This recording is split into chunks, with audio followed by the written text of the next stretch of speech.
Assalamualaikum dear students, hope you all doing well. Dear students, in previous lecture we have discussed unit number 6 soil and our topic was type of soil.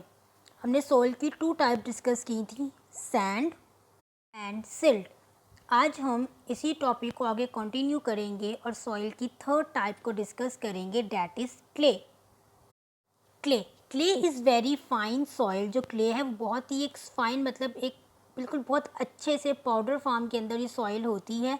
आप ये side पर इसकी diagram देख सकते हैं. Soil कुछ इस तरह से होती है, ठीक है. When wait clay is very sticky and it can be easily moulded into different shape.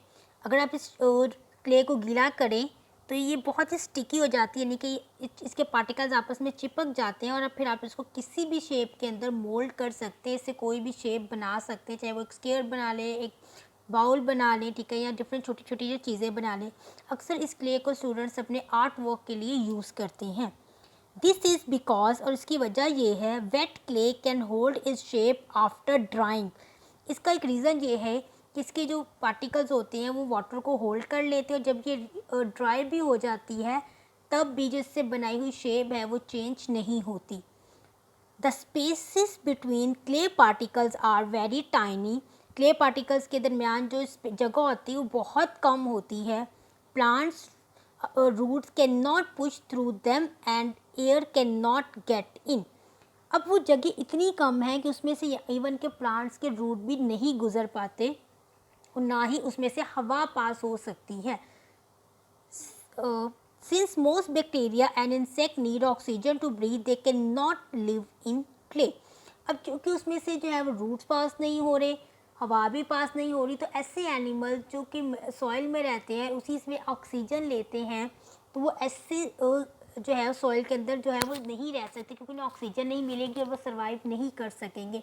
तो ये जो क्ले है ये मोस्टली प्लांट को ग्रो करने के लिए या कह सकते हैं कि एनिमल्स के रहने के लिए सूटेबल नहीं होती. नेक्स्ट स्टूडेंट्स हमारे पास beautiful rocks. These rocks have been here for millions of year. अब कुछ रॉक्स ऐसी हैं जो कि सालों से जो है अपनी जगह पर हैं. They have contributed to the beauty of the earth. अब इन्होंने हमारी अर्थ को ब्यूटीफुल बनाने में एक बहुत ही इंपॉर्टेंट रोल प्ले किया है क्योंकि इस बड़े बड़े रॉक से हमने जो है वो डिफरेंट किस्म की शेप्स की चीज़ें बना ली हैं, ठीक है. अपनी आपकी जो रोड साइड है उसको मज़ीद ब्यूटीफुल कर दिया है. इस man improving what nature has given us. क्या जो इंसान है उन्होंने इसको इम्प्रूव किया है जो नेचर ने हमें दिया है.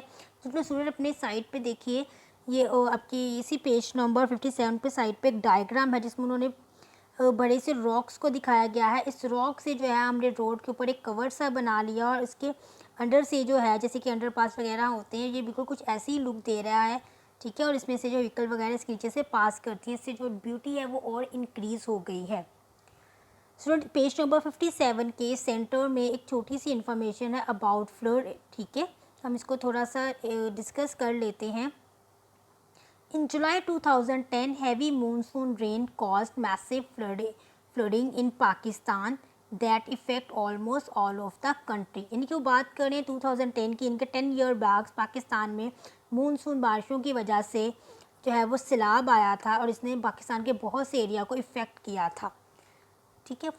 Fertile farmland was destroy by the flood water and rain. और बारिश के पानी की वजह से और सैलाब का जो पानी था उसकी वजह से बहुत सी ऐसी लैंड जिसके ऊपर जो कि ज़रखेज़ा थी, जिसके ऊपर प्लांट्स और फसलें ग्रो करती थी, वो पूरे तरीके से तबाह हो गई थी. When flood water subside the land is not the same. अब जैसे सैलाब का पानी आहिस्ता आहिस्ता जो था वो उसने लैंड को छोड़ा, ठीक है. वो कुछ कुछ अब्जॉर्व हो गया, कुछ वो चला गया, तो उसके बाद जो लैंड थी वो पहले जैसी नहीं रही. The rich top soil vanish. और जो सबसे ऊपर की जो लेयर होती है जिसको हम टॉप सॉइल कहते हैं वो ऑलमोस्ट ख़त्म हो गई थी और कुछ हद तक तो पानी के साथ बह गई थी. And sediment cover the surface.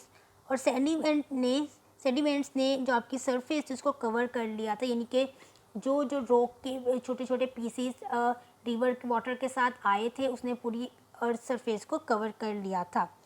It take years for the soil become enrich again.